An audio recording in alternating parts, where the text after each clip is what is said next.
Hi, welcome to Detours Understanding Acquired Brain Injury. And this is part of our ongoing series about the essentials of acquired brain injury. And today we're going to be talking about energy-based acquired brain injury. It's an unusual topic because most people don't think of acquired brain injury as coming from directed or indirect or general energy-based sources, but it's not as you might think of it in many cases, because energy-based acquired brain injury can come from both internal and external sources, kind of like when we talk about metabolic, as we did on our last video, sources, things that are disruptive. And this is our second to last video on this topic. We will then be looking at speculative sources of acquired brain injury, and some more unusual possible sources of brain injury, ones where the research is not so clear, but that's for the next video. So when it comes to energy-based sources of brain injury, brain damage, there are both directed focal causes of brain injury, and there are diffuse. And you can further divide this up into acquired brain injury that is, you can divide this up into 3 different stages for a lot of these. Not all, but for most of these. The initial acute stage, then there is the long-term, 6 months, year or two, and then so long-term, intermediate, and then the very long-term. Different terms are used for this, depending on what the research studies say about it. And then there are some sources for which there's a lot of research and has been understood for a long time. And there are those sources which are fairly new causes of brain injury. And for those, there really just isn't as much research. So let's get into it.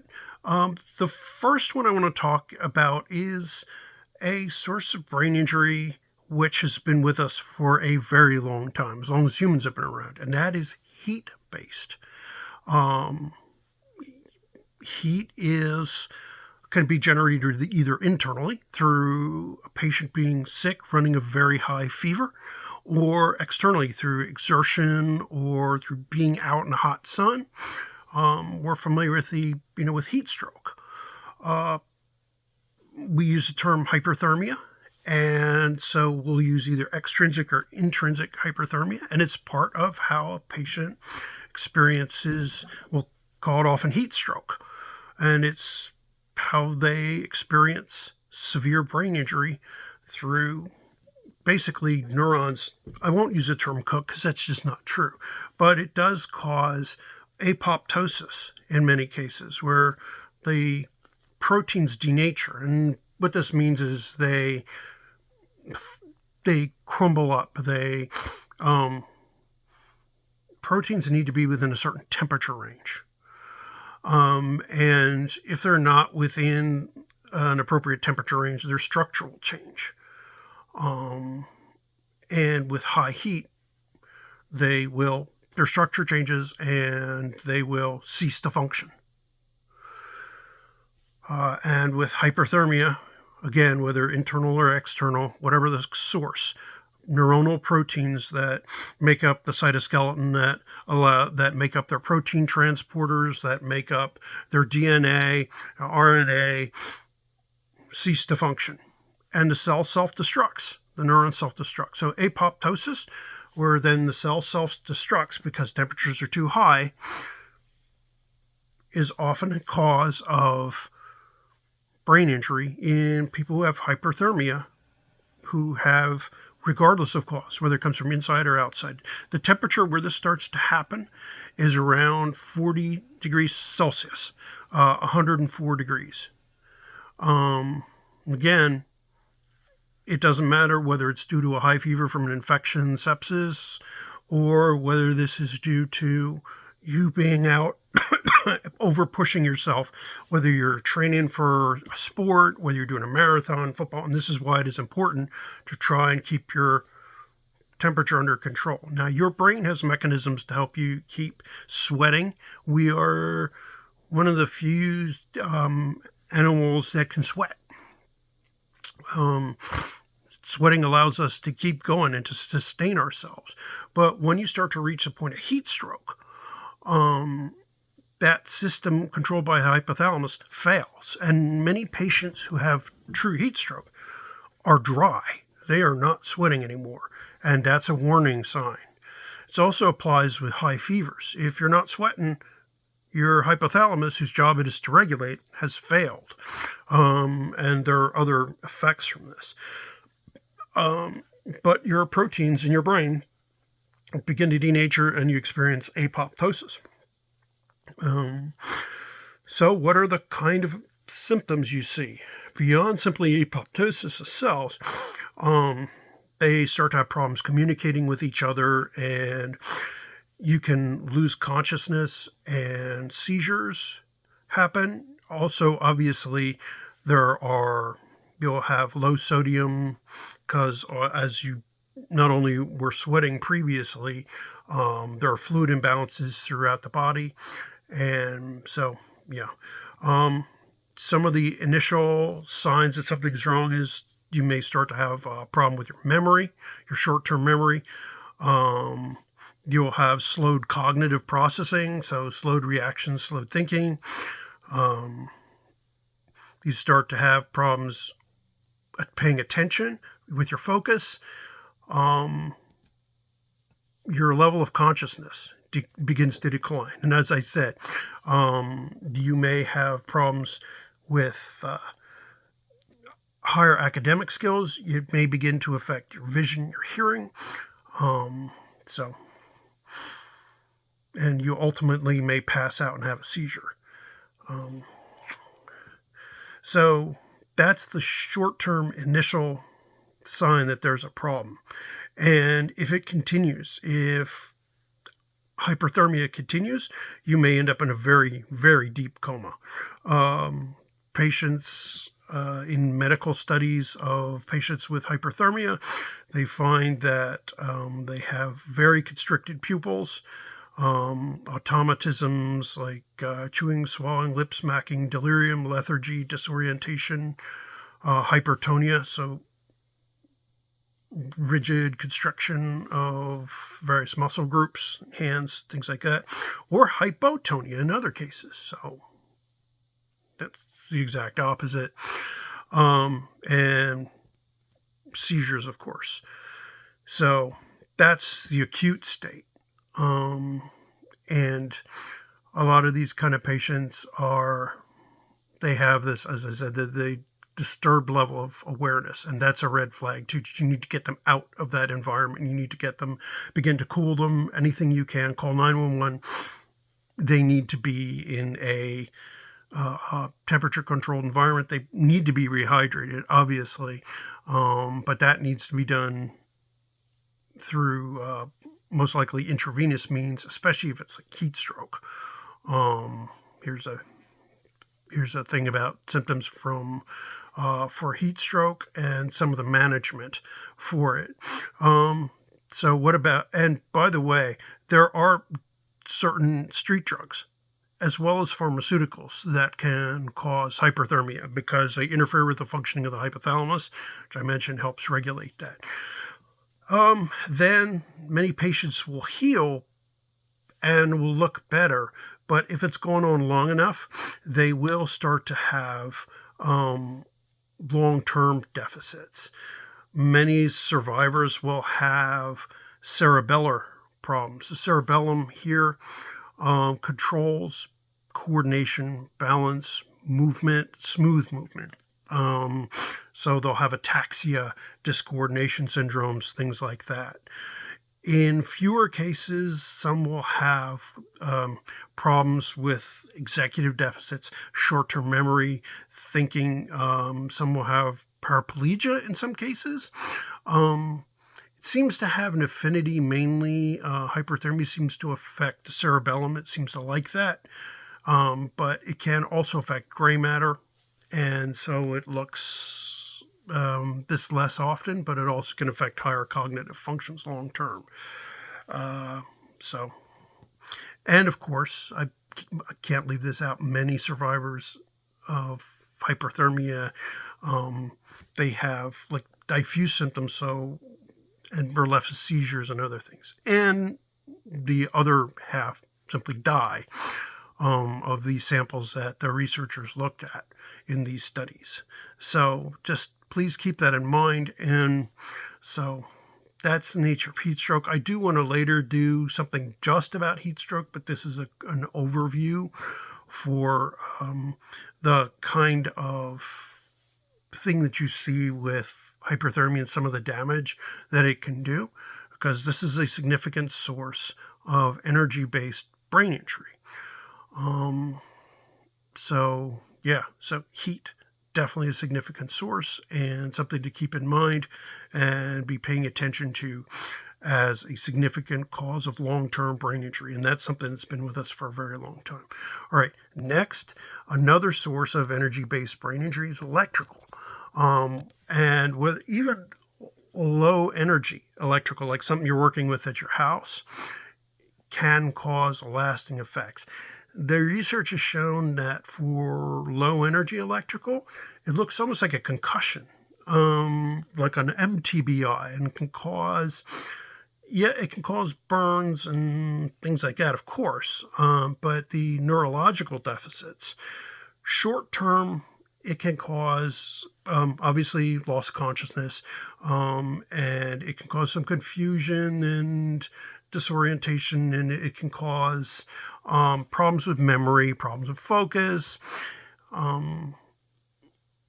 It can cause neuralgia, pain in the nerve endings, and it can cause problems with processing speed. That's a big one, and memory issues. These kind of things are most typical, and these tend to get better over time, over a couple of weeks, months, or years. And degree of persistence, it seems to be dependent on a lot of factors, especially for the low voltage stuff. It's not well researched. When we're talking low voltage, we're talking about 110, 120 kind of volts, like US household voltage. 220, 240, Europe, that kind of thing. That's kind of what we're talking about. Can it kill? Absolutely. Heck, even 12 volts can kill under the right circumstances. It's the amperage, as they say, not the voltage. But when it comes to high voltage, like a lightning strike, or 100,000 volts off the high voltage towers and stuff, there things are a lot clearer. First of all, in many cases, it just simply kills. Those who do survive often have heart damage. When we look at their brains, there's strokes, there is bleeding into the brain. The electrical current obviously has an affinity for neurons, but it also travels along blood vessels. Fluid, there's electrolytes in the blood vessels. It causes blood vessels to burst. So numerous points of hemorrhage. If it stops the heart, obviously, you've got hypoxic ischemic damage. So it will cause damage from that, as well as multiple smaller strokes. And you do see stroke-like symptoms as well in survivors. And the hypoxic ischemic deficits, which we've talked about. It looks a lot like a moderate to severe traumatic brain injury, a lot like one. And one could make an argument that that's exactly what it is. It is a traumatic brain injury, just of an electrical sort, just delivered by, rather than a physical hit. It is delivered electrically. You have all the executive deficits, of course, that you would expect from a TBI. You get this through an high voltage electrical hit. Memory, focus, judgment, thinking, planning, that kind of stuff. You also have the short-term memory deficits. You may have something that's common because of focal scars. You get seizures long-term. These are processing speed delays, problems with math, reading, writing. Again, sounds like a moderate to severe TBI. Social skills are damaged, the ability to focus and the ability to do a lot of those kind of higher level thinking, abstraction, problems with adjusting your thinking, cognitive inflexibility, all that fun stuff. That's all common. So the neuropathology, again, it follows blood vessels as well as neurons, and it seems as though, from looking at brain slices, as though one of the things electricity does that's different from a typical pulling and tearing that you see, although there is some of that, and the apoptosis, just like with heat, also punches holes, microscopic holes in neurons, porins.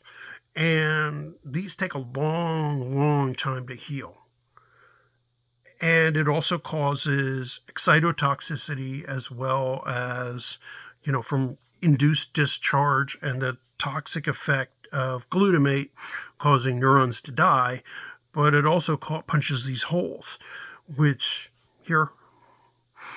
And these take a very long time to heal. And even if they do, the neurons still will not function properly for a long time. So even wounded neurons that manage to survive, if you see them on the scanner, oh great, well, okay, they don't look like, yeah, those neurons are operating. They're offline anyway. So you could be deceived by an MRI that tells you that all this white matter, and by the way, white matter is more vulnerable than gray matter in a lightning strike. So issues of connectivity, problems with connections, and these are where you find these holes. So the white matter may look okay because you can't see the microscopic damage, but they aren't working. So this is another problem that we encounter with electrical damage that is unique. So high voltage, and there's a lot of emotional deficits because down into the midbrain, where the limbic system lies, damage to, again, the white matter tracts that connect, and damage to the hippocampus because you have, again, denaturing of proteins and destruction, just like in heat, because you also have heat injury, as well as the potential cardiac arrest, the strokes, and damage to the white matter, so you have problems networking the brain. Electrical injury is particularly devastating. Fortunately, it isn't common. But if somebody has a high voltage electrical, yeah. All right, so that's an MRI of electrical here. You can see what I'm talking about as far as like some of the damage, but it's got to be fairly significant for it to show up like this. And the thing is that somebody treating this has to be familiar with it.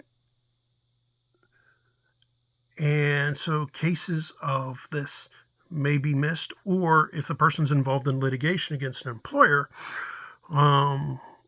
unfortunately, it's much harder to make a case if there was a work accident because it doesn't show up with pictures that jurors like to see. And so much more leans on neuropsychological assessment to make the case. And so one of the differences between regular TBI and an electrical brain injury is that things like some certain focal deficits and things that are like neuralgia and seizures and cataracts are very common within a few months. So some of the anomalies outside of things that you would expect for TBI, so TBI-like symptoms, but things like cataracts, more frequent seizures, certain motor deficits, and disabilities that burns and the cardiac arrest and those kind of things that are not typical would help to make a case. Yeah, so electrical. All right, now I'm going to talk about some of these less common, but definitely sources. Ionizing radiation. All right, now ionizing radiation is energetic enough to disrupt chemistry of the cell. So it strips the electrons off of atoms. Radio is not ionizing radiation. It's just not. Microwave, not. They are less energetic and lower, or they're longer wavelengths than optical, than light that you see by. So to make an argument that microwave or radio does this kind of damage, you'd have to say that the light you see with does damage. Now, can you concentrate it enough? Can you make coherent lasers and do damage? Sure. But to just argue that, the microwave in your house is doing brain damage, sorry. It just doesn't carry water. Now, if you focus the intensity of a microwave, and I want to touch on this, like a maser, which is basically a microwave laser. As a military weapon, yeah. Masers and highly focused maser type weapons, directed energy weapons, yeah, they definitely can do brain damage. They cause burning, and they do the same kind of thing that heat does, because focused microwave energy shakes hydrogen atoms enough to generate heat. I mean, that is what energy is, after all, really. Movement of hydrogen atoms. This is why strong enough magnetic field, a very strong magnetic field, can be used to cook things, and why, they don't want you to have metal when they stick you to the MRI. Part of that is also generating heat. Certain tattoos and things with iron in them, you can generate heat. And so those kind of things are used to generate heat. But your cell phone, which uses microwaves, does not put out enough energy. It's milliwatts of power.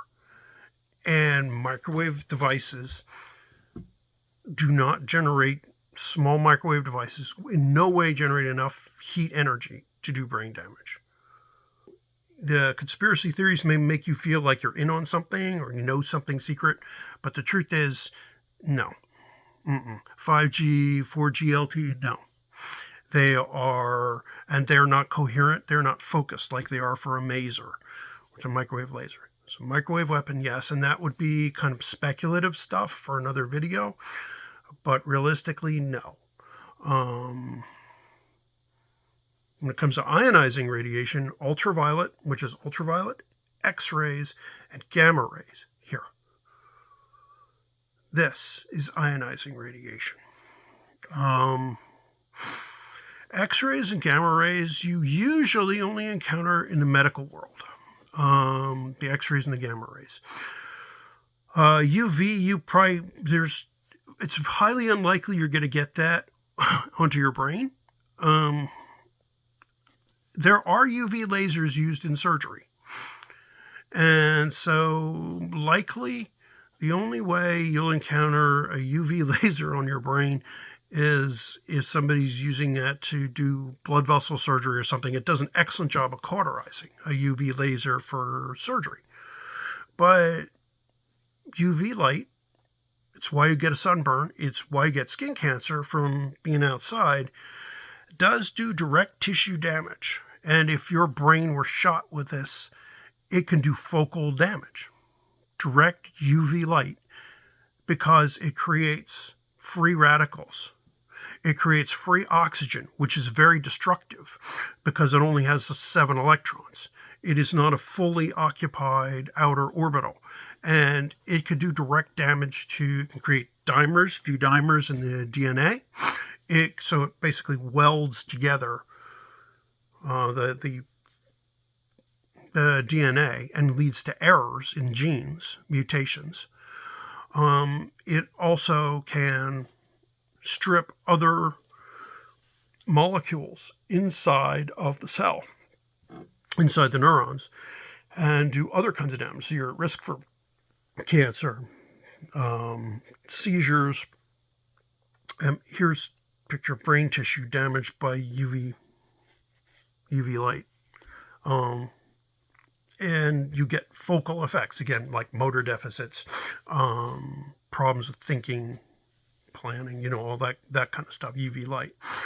But again, short of an accident with a surgical laser, UV surgical laser, you shouldn't have any UV light in your brain. Like, this should not happen. All right, X-rays and gamma rays are used to treat cancer. You also may be exposed to them if you're flying in space, interplanetary flights. I don't see those happening for anyone around here. Or maybe your odd astronaut. You may be exposed to gamma, cosmic radiation, that kind of stuff, if you're flying internationally a lot. Aircraft fly very high.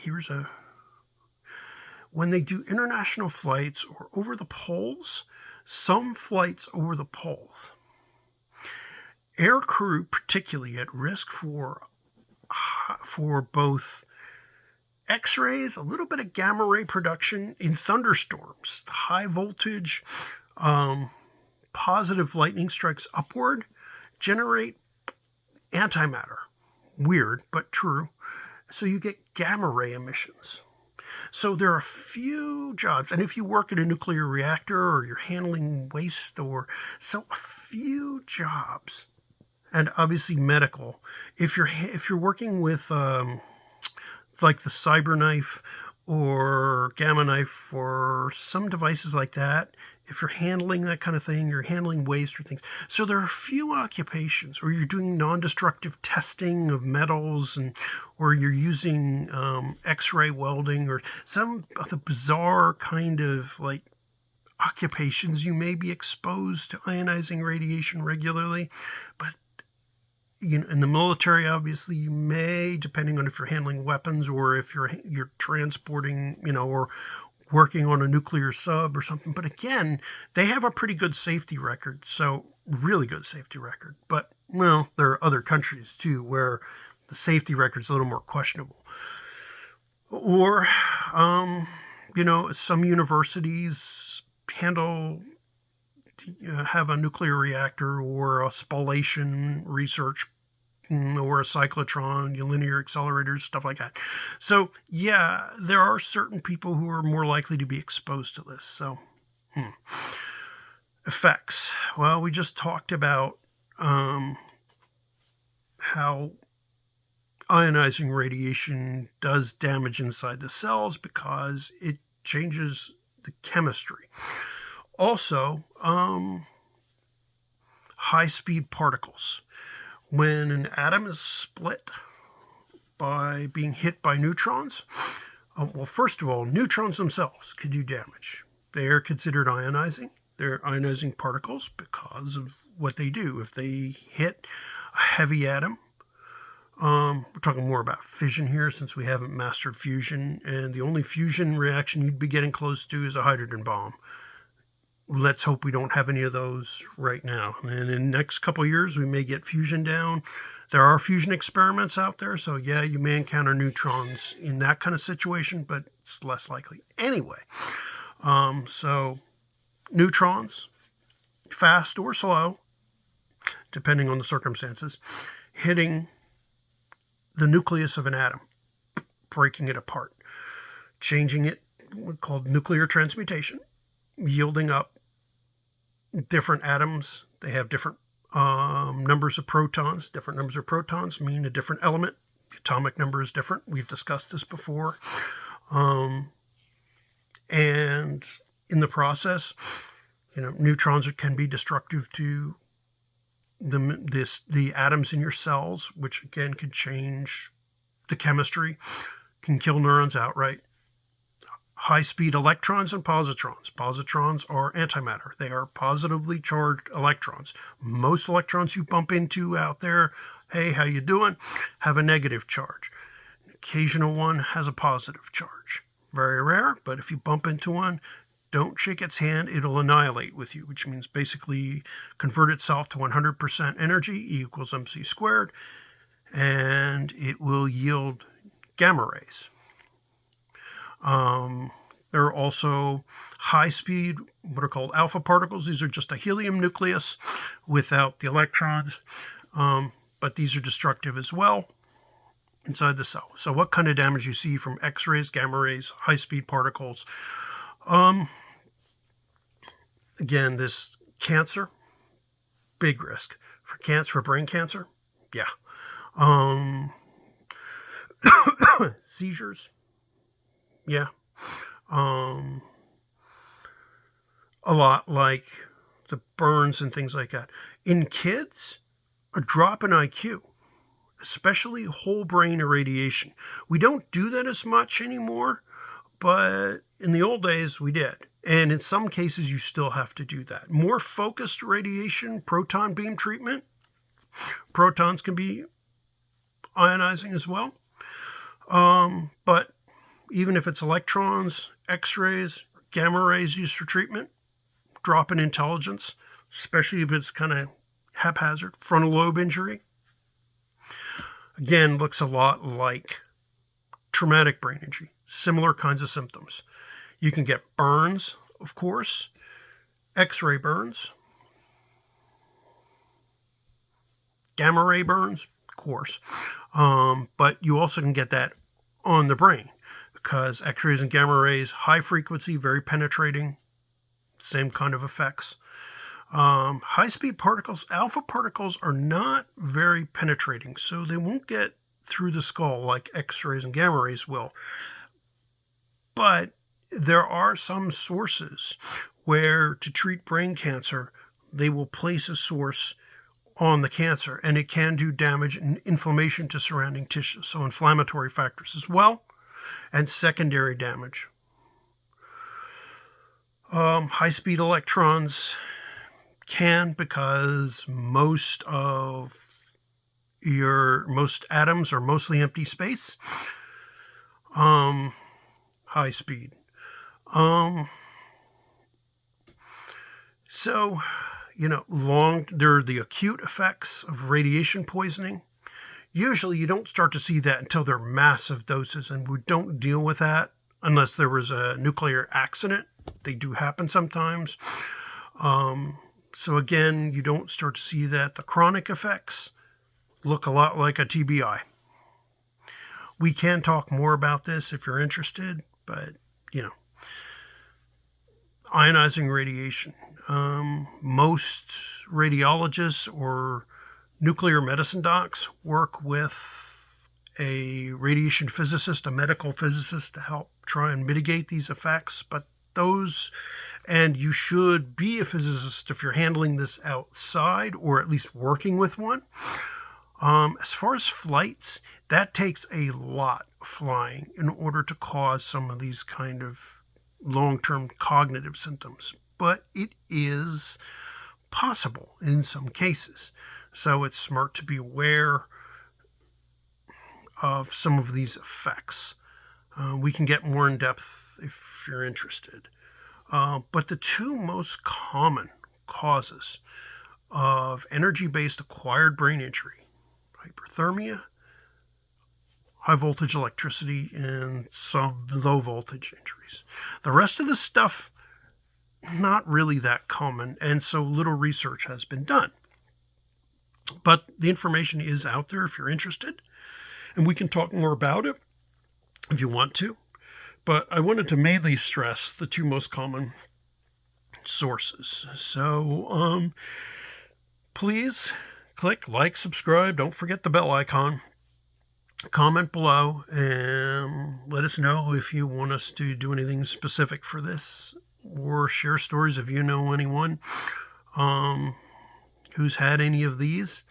And have a good day. Talk to you later. Bye.